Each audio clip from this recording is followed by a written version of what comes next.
Hello student, I am Ramakant Sharma and वही BSc second year first chapter चल रहा था हमारा आनुवंशिक पदार्थ। उस पदार्थ जो आनुवंशिक पदार्थ था जो फर्स्ट चैप्टर था उसको आगे हम क्या करेंगे आज कंटिन्यू। ठीक है, लास्ट टाइम जो था हमने डीएनए के स्ट्रक्चर देख रहे थे हम लोग कि डीएनए की स्ट्रक्चर क्या है, इसके कंपोनेंट्स क्या है, डीएनए किस किस से मिलकर बना है उसके बारे में देख रहे थे। जैसे कि लास्ट जो वीडियो था उसमें हमने स्टडी किया था कि जो डीएनए है वो किससे मिलकर बना है, न्यूक्लियोटाइड से मिलकर बना है। ठीक है, और ये जो न्यूक्लियोटाइड है ये बहुत सारे न्यूक्लियोटाइड आपस में मिलकर बने होते हैं, पॉलीन्यूक्लियोटाइड स्ट्रक्चर से बना हुआ होता है ना डीएनए, तो उसकी बात की थी हमने लास्ट टाइम। तो ये जो न्यूक्लियोटाइड होता है ये किस किस से बना होता है,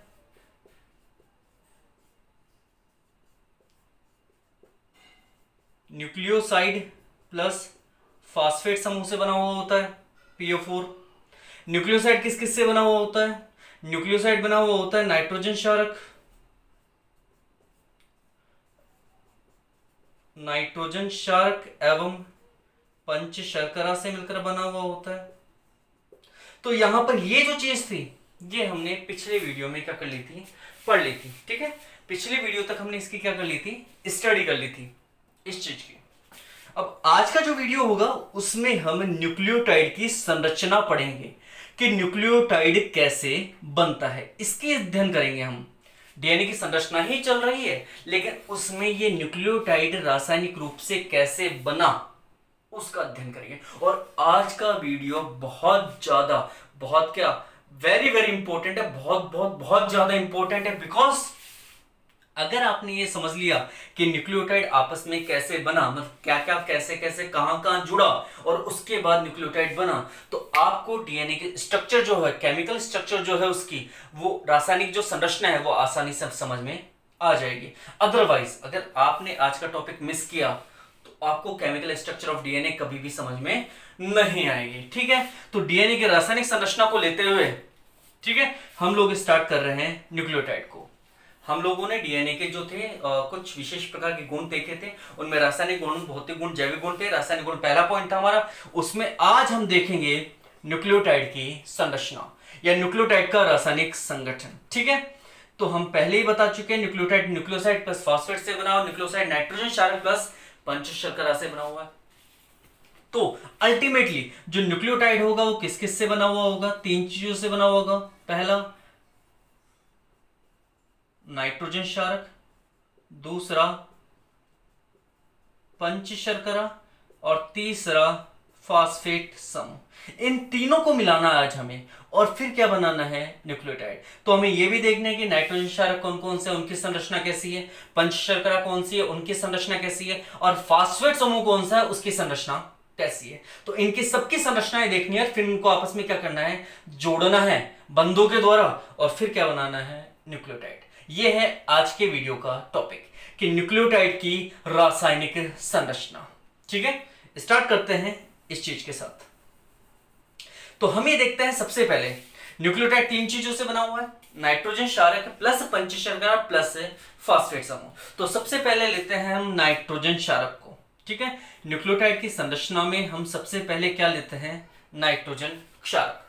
हमने जैसे कि पहले भी पढ़ा था, देखिए एक वैज्ञानिक आया था जिसको सन 1902 में नोबेल पुरस्कार मिला था।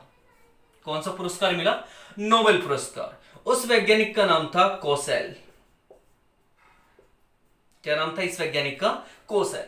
कोसेल नामक वैज्ञानिक कहता है कि इस डीएनए में 4 नाइट्रोजन क्षारक पाए जाते हैं, या फिर ये कहता है कि इस डीएनए में 2 प्रकार के नाइट्रोजन क्षारक पाए जाते हैं।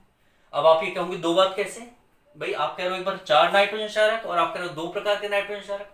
हाँ सही है, 4 नाइट्रोजन क्षारक ही हैं, एडेनिन, गुआनिन, साइटोसिन और थाइमिन, 4 ही नाइट्रोजन क्षारक हैं, लेकिन 2 प्रकार के हैं। कौन कौन से, प्यूरिन और पिरामिडिन। तो 2 प्रकार के नाइट्रोजन क्षारक है, प्यूरिन और पिरामिडिन। फिर प्यूरिन 2 प्रकार का है, पिरामिडिन 2 प्रकार का है। इस प्रकार टोटल कितने हैं, 4। तो 4 नाइट्रोजन क्षारक हैं, लेकिन कितने प्रकार के हैं, 2 प्रकार के। ये बात कौन करता है, कोसेल। सबसे महत्वपूर्ण योगदान है इसका डीएनए की संरचना में। इस कारण सन 1910 में कोसेल को क्या मिला है, नोबेल पुरस्कार। क्या मिला है, नोबेल पुरस्कार। उसी प्रकार सन 1910 में एक और वैज्ञानिक आया जिसका नाम था लेविन। क्या नाम है? लेविन। लेविन कहता है कि इस डीएनए के अंदर जो शर्करा पाई जाती है वो कैसी है? 5 कार्बन युक्त शर्करा। तो डीएनए में 5 कार्बन युक्त शर्करा पाई जाती है। यह बात सबसे पहले किसके द्वारा बताई गई थी? लेविन के द्वारा। और लेविन ही कहता है कि डीएनए में जो 5 कार्बन युक्त शर्करा पाई जाती है वो कौन सी है? डीऑक्सीराइबोस। जबकि आरएनए में जो 5 कार्बन युक्त शर्करा पाई जाती है वो कौन सी है? राइबोस, केवल राइबोस। और डीएनए में कौन सी है? डीऑक्सीराइबोस। ये कौन बताता है? लेविन। कब बता रहा है? सन 1910 में। और सन 1910 में ही नोबेल पुरस्कार किसको मिला है? कोसेल को। क्या बताने के लिए? कि 2 प्रकार के या फिर 4 नाइट्रोजन क्षारक डीएनए में पाए जाते हैं। बात समझ में आ गई? अब ये 4 नाइट्रोजन क्षारक क्या है उनको देखते हैं। ठीक है, तो यहां पर 2 प्रकार के नाइट्रोजन क्षारक है। पहला है प्यूरिन जो 2 प्रकार के होते हैं, एडेनिन और गुआनिन। दूसरा है हमारे पास पिरामिडिन। पिरामिडिन में है साइटोसिन और थायमिन। ठीक है, पहले ही बता चुका हूं आप लोगों को। पिरामिडिन में कैसे लिखेंगे? ऐसे पिरामिडिन इस प्रकार इंग्लिश में लिखेंगे। तो बीच सेकंड वर्ड क्या आ रहा है? सेकंड अल्फाबेट क्या आ रहा है? वाई। तो जिसके नाम में वाई है, जैसे देखो थायमिन के नाम में वाई है तो क्या हो जाएगा? पिरामिडिन। ठीक है, साइटोसिन के नाम में सेकंड नंबर पर क्या आ रहा है? वाई। वाई आ रहा है दोनों में तो क्या हो जाएगा? पिरामिडिन। और जिनमें वाई नहीं आ रहा वो सारे क्या हो जाएंगे? प्यूरिन्स हो जाएंगे। ठीक है, तो हमारे पास 2 प्रकार के क्या हैं? पिरामिडिन है। कौन कौन से? साइटोसिन और थायमिन। और 2 ही प्रकार के क्या हैं? प्यूरिन है, एडेनिन और गुआनिन। ठीक, अब आप ये सोच रहे होंगे कुछ जटिल सी कॉम्प्लेक्स स्ट्रक्चर लग रही होंगी आप लोगों को ही, लेकिन ये बिल्कुल भी कॉम्प्लेक्स नहीं है, बिल्कुल भी जटिल नहीं है, इनमें कोई समस्या नहीं है। ये तो क्या है कि बनाने में ज्यादा टाइम कंज्यूम ना हो, वीडियो लंबा ना हो जाए, इसलिए पहले से मैंने स्ट्रक्चर बना के तैयार रखी है। मैं आपको एक छोटी सी ट्रिक बता दूंगा, आपसे सारे डायग्राम बन जाएंगे। कैसे? देखिए, आपको क्या करना है। देखो ये संरचना थायमिन की है, ये संरचना साइटोसिन की है। ये थायमिन है ऊपर वाला, ये क्या है? साइटोसिन है। साइटोसिन और थायमिन ये दोनों के दोनों क्या है? पिरामिडिन है। पिरामिडिन दिखने में क्या दिख रहा है आपको? बड़ा दिख रहा है ना। इसकी संरचनाएं छोटी होंगी, मतलब एकल चक्रीय संरचनाएं होंगी। जबकि प्यूरिन नाम छोटा है लेकिन इसकी संरचना क्या होगी? बड़ी होगी, मतलब द्विचक्रीय संरचनाएं होंगी। तो जितने भी प्यूरिन होंगे वो सारे के सारे द्विचक्रीय संरचनाएं बनाएंगे। जैसे एडेनिन और गुआनिन द्विचक्रीय संरचनाओं के रूप में उपस्थित है। पिरामिडिन नाम बड़ा है लेकिन संरचना कैसी होगी? छोटी, मतलब एकल चक्रीय। तो थायमिन और साइटोसिन कैसी संरचनाएं बना रहे हैं?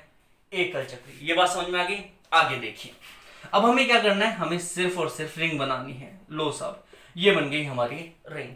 अब क्या करना है? जैसे पहले मैं आपको बता दूं, प्यूरिन्स के लिए, प्यूरिन्स के लिए मतलब थायमिन और साइटोसिन के लिए कार्बन लगाओ, कार्बन लगाओ, कार्बन लगाओ, कार्बन के बाद नाइट्रोजन लगाओ, कार्बन लगाओ, नाइट्रोजन लगाओ, खत्म काम।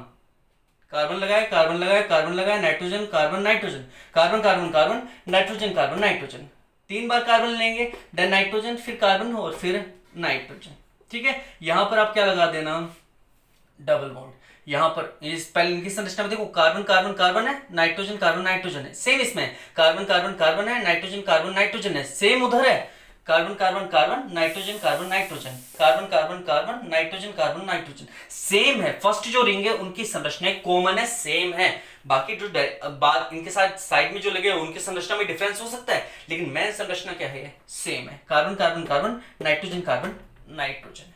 ठीक है, अब बात करते हैं हम प्यूरिन्स की, मतलब पिरामिडिन्स की, थायमिन की और साइटोसिन की। तो थायमिन और जो साइटोसिन है, इसमें जो पहला वाला थायमिन है उसके ऊपर डबल बॉन्ड के साथ O आ जाएगा। ठीक है, क्या आ जाएगा? डबल बॉन्ड के साथ O आ जाएगा। ठीक है, वैसे इसके अल्टरनेटिव्स हैं, ये कोई ज्यादा याद रखने वाली बात होती नहीं है। अभी और बता दूंगा इसको कैसे करना है। ये बात समझ में आएगी? तो थायमिन में ऊपर की तरफ O है, जबकि साइटोसिन में अपोजिट हो जाएगा, ऊपर की तरफ क्या आ जाएगा? NH2। इनमें भी सेम है। अगर किसी एक में, जैसे एडेनिन में ऊपर की तरफ NH2 है तो गुआनिन में क्या आ जाएगा? O आ जाएगा ऊपर की तरफ। इसमें थायमिन में ऊपर की तरफ O है तो साइटोसिन जो होगा, जो दूसरा पिरामिडिन जो है, उसमें ऊपर की तरफ क्या आएगा? NH2। अगर प्यूरिन्स की बात करें तो अगर एडेनिन में ऊपर की तरफ NH2 है तो गुआनिन में ऊपर की तरफ क्या आ जाएगा? ऑक्सीजन आ जाएगा। ठीक है, अल्टरनेट होंगे दोनों, एक में ऑक्सीजन तो दूसरे में NH2, एक में NH2 तो दूसरे में ऑक्सीजन। और ये बॉन्ड भी जब बनाएंगे ना एक दूसरे के साथ, जैसे एडेनिन किसके साथ बंध बनाता है, थाइमिन के साथ, ये एडेनिन है किसके साथ बंध बनाएगा, थाइमिन के साथ। तो एक में NH2 होगा ऊपर की तरफ, तो दूसरे में क्या होगा, ऑक्सीजन होगा, अल्टरनेट होगा। ठीक है, इसके अलावा थाइमिन में जो दूसरा कार्बन होता है उसके साथ ऑक्सीजन, और पांचवें कार्बन के साथ मैथिल ग्रुप, पांचवें कार्बन के साथ क्या जुड़ा हुआ है, मैथिल ग्रुप। ठीक है, और अगर बात करें हम साइटोसिन की, तो साइटोसिन में सिर्फ और सिर्फ दूसरे कार्बन के साथ क्या जुड़ा हुआ है, ऑक्सीजन, पांचवें कार्बन के साथ क्या जुड़ा हुआ है, हाइड्रोजन, मैथिल ग्रुप जुड़ा हुआ नहीं है।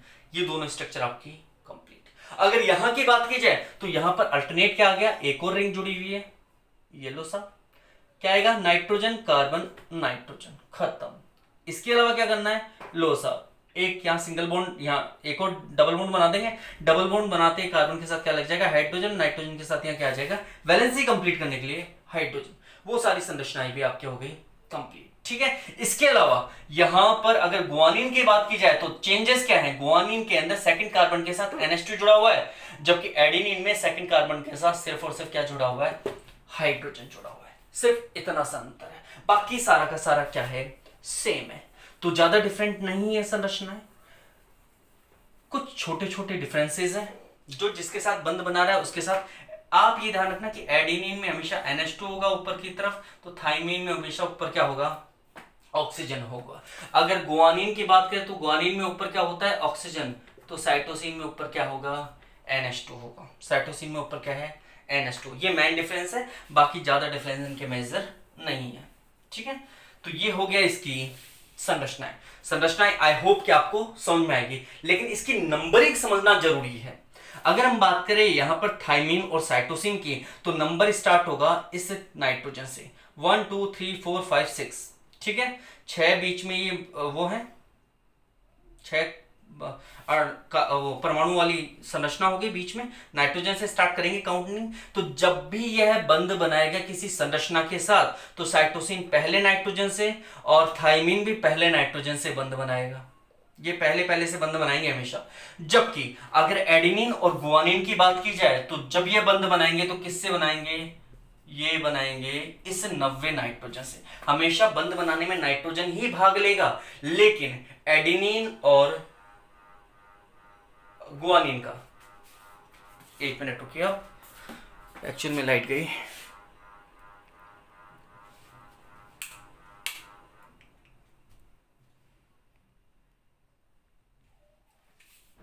ठीक है, तो एडेनिन और गुआनिन का तो 90 नाइट्रोजन बंध में भाग लेगा, जबकि थाइमिन और साइटोसिन जो है उसका पहला नाइट्रोजन किस में भाग लेगा, बंध बनाने में भाग लेगा। ठीक है, तो आपके नाइट्रोजन क्षारक हो गए समाप्त।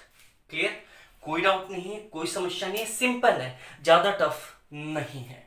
ठीक है, आगे चलते हैं। डीएनए 3 चीजों से बना हुआ था, मतलब डीएनए का जो न्यूक्लियोटाइड था वो 3 चीजों से बना हुआ था। कौन कौन सी, नाइट्रोजन क्षारक, दूसरी पंच शर्करा, और तीसरी कौन सी है, तीसरी यहां पर है फॉस्फेट समूह। तो हमारे नाइट्रोजन क्षारक कंप्लीट हो चुके हैं, संरचना इनकी समाप्त हो चुकी है। जो एडेनिन और गुआनिन होंगे किसमें आते हैं, प्यूरिन में, ये होंगे द्विचक्रीय, जबकि पिरामिडेज जो होंगे साइटोसिन और थाइमिन वो कैसे होंगे, एकल चक्रीय। ठीक है, तो वीडियो का पॉज कर लेना, आराम से इनकी संरचना को बना लेना। ठीक है, आराम से अगर स्क्रीनशॉट लेना चाहो तो मैं साइड में हो गया हूं, आप आराम से इसका स्क्रीनशॉट भी ले सकते हैं। ठीक, आगे देखिए, अब हम बात करते हैं यहां पर नाइट्रोजन क्षारक हो गए हमारे कंप्लीट। अब हम बात करेंगे यहां पर पंच शर्करा की। ठीक है, पहला नाइट्रोजन क्षारक कंप्लीट, दूसरा न्यूक्लियोटाइड किससे बना हुआ है, दूसरा इसका भाग है पंच शर्करा। अब जितने भी आनुवंशिक पदार्थ होते हैं, जितने भी आनुवंशिक पदार्थ हैं, उनमें 2 प्रकार की पंच शर्कराएं हैं। कौन कौन सी, पहली पंच शर्करा का नाम है डीऑक्सी राइबोज शर्करा, और दूसरी पंच शर्करा का नाम है राइबोज शर्करा। लेकिन ये जो पंच शर्करा है ये पाई जाती है आरएनए में, जबकि ये जो पंच शर्करा है ये पाई जाती है आपके डीएनए में। ठीक है, क्लियर ये बात। अब ये जो डीऑक्सी राइबोज शर्करा है या राइबोज शर्करा, दोनों ही 5 कार्बन युक्त संरचना है। इनकी संरचना किस प्रकार होती है, ये लो, carbon carbon carbon carbon, 4 carbon हो चुके हैं, 5वां कार्बन यहां पर CH2 OH। ठीक है, क्या आ जाएगा? HOH, HOH, HOH, HOH और H। ये है आपकी क्या? पंच शर्करा। पंच शर्करा समझ में आ गई? 5 कार्बन युक्त शर्करा है, पंच शर्करा हो गई। अब समस्या क्या आती है? देखो, एक राइबोज है, दूसरी कौन सी है? Deoxy ribose. यदि इस पंच शर्करा के दूसरे कार्बन के साथ OH समूह उपस्थित है, ये दूसरा कार्बन है, ये वाला आपका कौन सा है? दूसरा कार्बन। अगर इसके साथ क्या उपस्थित हो? OH समूह, हाइड्रोक्सिल समूह क्या हो? उपस्थित है, तो ऐसी पंच शर्करा क्या कहलाएगी? आपकी राइबोज शर्करा। क्या कहलाएगी? राइबोज शर्करा। क्या उपस्थित होगा? OH समूह। लेकिन अगर इसमें से इस ऑक्सीजन को बाहर निकाल दें, ऑक्सीजन बाहर निकाल देंगे, तो बचेगा क्या? सिर्फ और सिर्फ हाइड्रोजन। ऑक्सीजन क्या कहां निकल गई? बाहर। डीऑक्सी, डी मतलब बाहर, क्या निकल रही है? ऑक्सीजन। तो डीऑक्सी हो गया, मतलब ऑक्सीजन बाहर निकल गई, तो कौन सी शर्करा बन जाएगी? डीऑक्सी राइबोज शर्करा। तो ये जो संरचना है, ये संरचना किसकी है? डीऑक्सी राइबोज शर्करा की। मतलब आपकी पंच शर्करा भी समाप्त। पहला जो स्ट्रिप था, पहला जो इससे पहले लिखा था, उसमें आपको मैंने नाइट्रोजन क्षारक बताए थे। अब इसके अंदर मैंने बता दिया आपको पंच शर्करा। पंच शर्करा में हमने कौन सी देखी है अभी? Deoxy ribose. अगर यहां पर मैं क्या जोड़ देता हूं? ऑक्सीजन, तो कैसी हो जाएगी? राइबोज। लेकिन डीऑक्सी राइबोज के अंदर ऑक्सीजन नहीं पाई जाती है। ठीक है, सेकंड कार्बन में सिर्फ और सिर्फ क्या पाए जाएंगे? हाइड्रोजन ही पाए जाएंगे। ठीक है, उसके बाद पंच शर्करा हो गई हमारी। अब उसके बाद तीसरा भाग क्या है इसका? सब इसका तीसरा भाग है हमारे फॉस्फेट समूह, PO4 समूह। अब इस फॉस्फेट समूह की उत्पत्ति जिस अम्ल से हुई है उसका नाम है H3PO4, मतलब फास्फोरिक अम्ल। ठीक है, इस पंच शर्करा की उत्पत्ति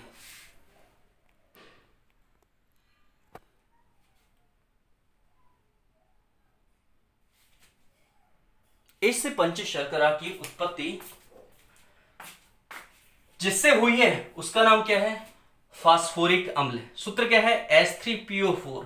H3PO4, P बीच में आ गया, OH, OH, O माइनस मान लो, और ये लो OH, बन गया H3PO4। तो फास्फेट में कब बदलेगा?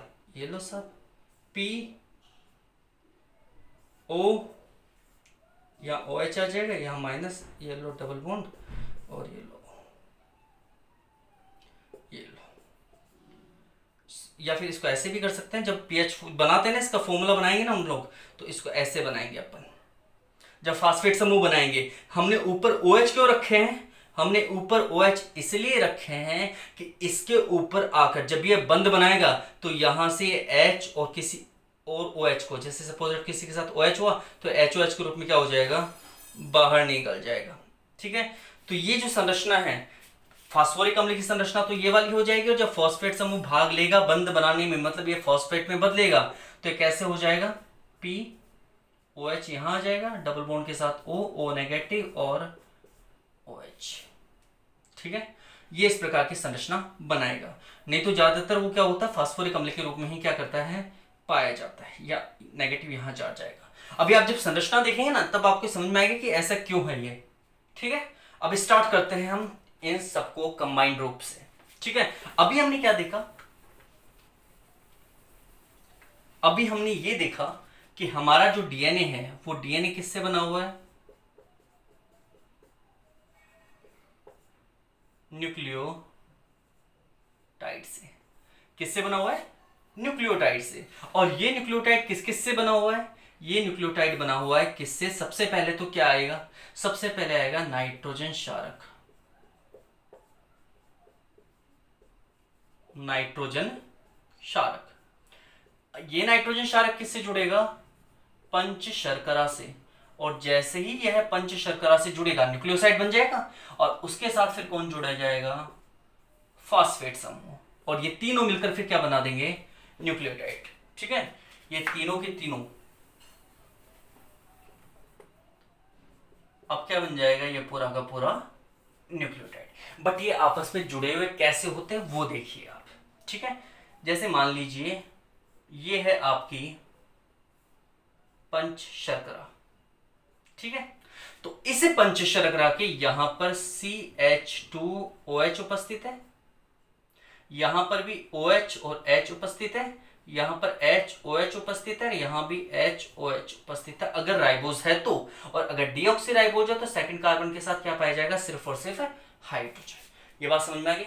अब इसके साथ ये पंच शर्करा है, पंच शर्करा के इधर की तरफ जुड़ा होगा नाइट्रोजन क्षारक और इधर की तरफ जुड़ी होगी फॉस्फेट समूह, ठीक है। तो नाइट्रोजन क्षारक में मैं पहले ही आपको बता चुका हूं, अगर यहां पर कौन भाग ले रहे हैं, प्यूरिन भाग ले रहे हैं, तो कौन सा नाइट्रोजन जुड़ेगा, नौवां नाइट्रोजन। और पिरिमिडिन भाग ले रहे हैं तो कौन सा नाइट्रोजन जुड़ेगा, पहला, ठीक है। तो होगा क्या, जैसे मान लो कि यहां पर कौन जुड़ रहे हैं, पिरिमिडिन, तो ये लो साहब पिरिमिडिन जुड़ गया, इसका ये जो पहला नाइट्रोजन था ये इसके साथ आकर बंध बना लेगा। इसका हाइड्रोजन नीचे NH था, यहां पर H था ना, उसमें किसके अंदर, प्यूरिन, उसमें पिरामिडिन्स में H था यहां पर, तो उसका तो H और इसका OH क्या करेगा, बाहर निकल जाएगा। इसके H था यहां पर और इसका OH था, ये किस रूप में बाहर निकल जाएगा, जल के रूप में बाहर निकल जाएगा। और जैसे ये जल के रूप में बाहर निकलेगा वैसे ही यह जो संरचना है वो इसके साथ आकर जुड़ जाएगी। मतलब इससे पहले कार्बन के साथ कौन आकर जुड़ गया, NB। NB मतलब नाइट्रोजनस बेस, मतलब नाइट्रोजन क्षारक, ठीक है। तो नाइट्रोजन क्षारक में कार्बन भी पहला यूज हो रहा है और नाइट्रोजन भी कैसा यूज हो रहा है, पहला। अगर कौन सा है ये, पिरामिडिन। और अगर यही कैसा होता, प्यूरिन, तो नाइट्रोजन कौन सा यूज होता, 9th वाला, और कार्बन कौन सा यूज होता, 1st वाला। बात समझ में आ गई। तो ये दोनों क्या बन गए, नाइट्रोजन क्षारक के साथ जब पंच शर्करा जुड़ जाती है तो क्या बन जाता है, न्यूक्लियोसाइड।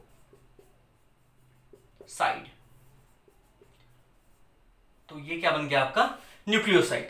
अब इसके साथ क्या कौन जुड़ेगा, इसके साथ जुड़ेगा नाइट्रोजन क्षारक के साथ पंच शर्करा जुड़ेगी, अब कौन जुड़ेगा, फास्फेट समूह, ठीक है। तो फास्फेट समूह में जैसे फास्फेट समूह कुछ इस प्रकार था, यहां पर P, ऊपर OH, यहां पर डबल बॉन्ड O, यहां पर O नेगेटिव और यहां पर OH, ठीक है। तो क्या होगा, इसका H और CH2OH का OH बाहर निकल जाएंगे और बाहर निकलने के बाद होगा क्या, OP double bond O negative और OH, ठीक है।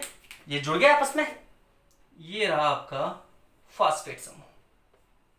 ये कौन सा समूह है, फास्फेट समूह। फास्फेट समूह हो गया, नाइट्रोजन क्षारक जुड़ गया, पंच शर्करा हो गई, ठीक है। और ये जो फास्फेट समूह होता है, ये फास्फेट समूह की विशेषता क्या है, ये बैकबोन है, रीढ़ की हड्डी है, किसका, डीएनए का। फास्फेट समूह को बैकबोन कहते हैं, रीढ़ की हड्डी कहते हैं, किसके, डीएनए के, ठीक है। जबकि सूचनाओं के स्थानांतरण का कार्य नाइट्रोजन क्षारक करते हैं और नाइट्रोजन क्षारक और फास्फेट समूह को आपस में जोड़ने का कार्य कौन करती है, ये बीच वाली संरचना, कौन सी, पंच शर्करा, ठीक है। तो ये हो गया आपका बैकबोन ऑफ डीएनए, कौन, फास्फेट समूह जुड़ गया। और इस बार जब इसके साथ ये फास्फेट समूह भी जुड़ गया तो न्यूक्लियोसाइड के साथ आकर कौन जुड़ गया, फास्फेट समूह, तब क्या बन जाएगा, न्यूक्लियोटाइड। इस प्रकार किसका निर्माण होता है, न्यूक्लियोटाइड का निर्माण होता है। मैंने आपको न्यूक्लियोटाइड बताया कि न्यूक्लियोटाइड कैसे बना है, मैंने आपको यह नहीं बताया कि पॉलीन्यूक्लियोटाइड कैसे बना है। पॉलीन्यूक्लियोटाइड अलग तरीके से बनता है, बट न्यूक्लियोटाइड जो है वो ऐसे बनेगा कि पहले नाइट्रोजन क्षारक पहले कार्बन पर आकर जुड़ेगा, नाइट्रोजन क्षारक इस पंच शर्करा के पहले कार्बन के साथ आकर जुड़ गया और क्या बन गया, न्यूक्लियोसाइड। उसके बाद इस पंच शर्करा के 5वें कार्बन के साथ कौन आकर जुड़ रहा है, यहां पर फास्फेट समूह। और जैसे ही इस न्यूक्लियोसाइड संरचना के साथ फास्फेट समूह भी जुड़ गया तो क्या बन गया, न्यूक्लियोटाइड बन गया। इस प्रकार डीएनए के न्यूक्लियोटाइड का क्या होता है, निर्माण होता है, ठीक है। तो हमने आपको बता दिया कि न्यूक्लियोटाइड का निर्माण इस प्रकार होता है, ये आपस में इस प्रकार क्या होते हैं, जुड़े हुए होते हैं, ठीक है। फास्फेट जुड़ गया किसके साथ, पांचवें कार्बन के साथ। ये पंच शर्करा हो गई, ये नाइट्रोजन क्षारक हो गया जो पहले कार्बन के साथ जुड़ा होता है। ठीक है, एक बार छोटा सा आपको बता देता हूं कि ये जुड़ते कैसे हैं। जैसे सिंपली फॉर्म में बता रहा हूं मैं आपको, carbon carbon nitrogen carbon nitrogen, ये ऐसे था। और किसकी बात कर रहे हैं, पिरामिडेज की। तो यहां पर इसका क्या था, हाइड्रोजन। यहां पर क्या थी, पंच शर्करा का ये था पहला कार्बन। यहां पर क्या था, OH, नीचे क्या था, H। तो होगा क्या, इस नाइट्रोजन क्षारक का तो ये हाइड्रोजन और इस पंच शर्करा का ये OH आपस में क्या होंगे, निकल जाएंगे बाहर। किस रूप में, जल के रूप में। और जैसे ये जल के रूप में, यहां पे वही सेम चीज है, H बाहर निकल जाएंगे। ठीक है, जैसे ये जल के रूप में बाहर निकलेंगे वैसे ही बंध बन जाएगा इस नाइट्रोजन और कार्बन के बीच में ऐसे। और सेम बंध बनता है कहां पर, इस फास्फेट और पंच शर्करा के पांचवें कार्बन के बीच में। ठीक है, पंच शर्करा और फास्फेट के पांचवें कार्बन, और फास्फेट और पंच शर्करा के पांचवें कार्बन में कैसे बनेगा, जैसे ये पंच शर्करा थी, नीचे की तरफ क्या था, OH, double bond O negative, यहां पर OH। ठीक है, ये इसका क्या है, कार्बन फास्फेट समूह। अब ये किसके साथ बंध बना रहा है, पांचवें कार्बन के साथ, क्या उपस्थित है, OH। ठीक है, तो ये क्या होगा, बाहर निकलेगा कैसे, HOH।